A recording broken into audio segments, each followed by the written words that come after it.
Hey guys, so I wanted to talk about when your mental health gets in the way of learning and some things that I've done to help with that.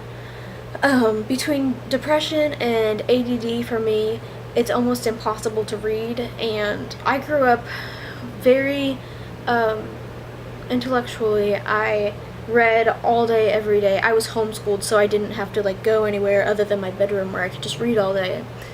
And I graduated high school with a 3.9 GPA, and the .1 was because I didn't really have any physical activity, so I failed PE, sort of.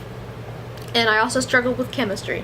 But other than that, I basically taught myself all through high school, and then I got to college, and my mental health, especially the attention problems, got way worse. And I couldn't read a book, I couldn't process it, I couldn't, I couldn't really learn like I used to. And that's so hard, because especially when your identity is wrapped around your love of knowledge and learning, it's a huge adjustment. So here are a few things that I've done to help myself be able to learn and to still feed my mind the way that I used to, not to the same extent.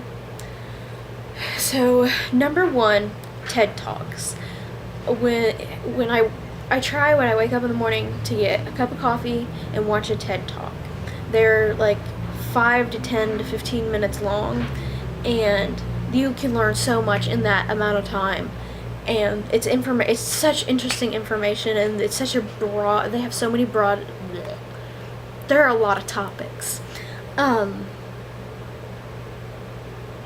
watching one of those, you can learn at least something that day, and if you watch one a day, then you can learn that many things every day.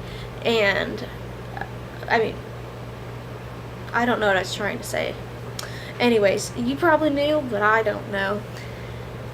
Doing that, after TED Talks, I now rely on audiobooks a lot, because if you have ADD, ADHD, attention problems, unlike people with a more typical brain, it is easier to focus when you're doing something else.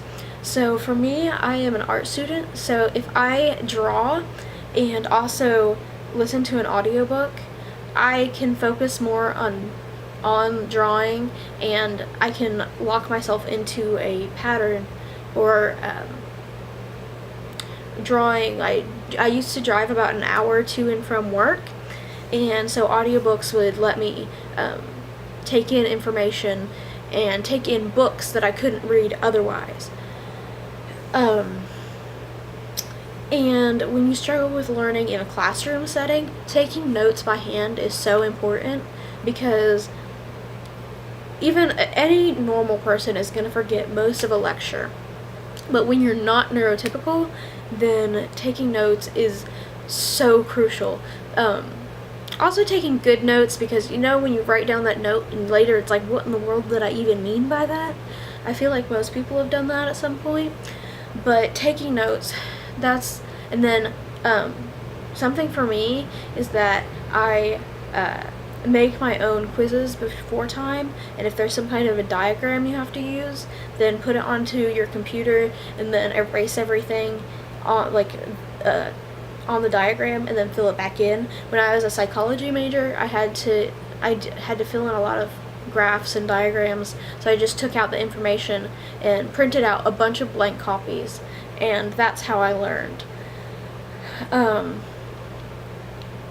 So another thing, if you're in college, now this isn't as much of a personal thing as an academic thing, is go to your professors, talk to your disability office, talk to them about it, and a lot of times they'll be very understanding and they'll know how to work with you. I know lots of professors have helped me out so much when I just gone to them and told them, I'm struggling with these things. I'm not trying to get you to give me a good grade. I just want you to know that I'm doing my best, and I actually really appreciate your teaching. So those are just a few little things that I've done. I don't know if that's helpful or not. I'd really appreciate feedback, And thanks for watching.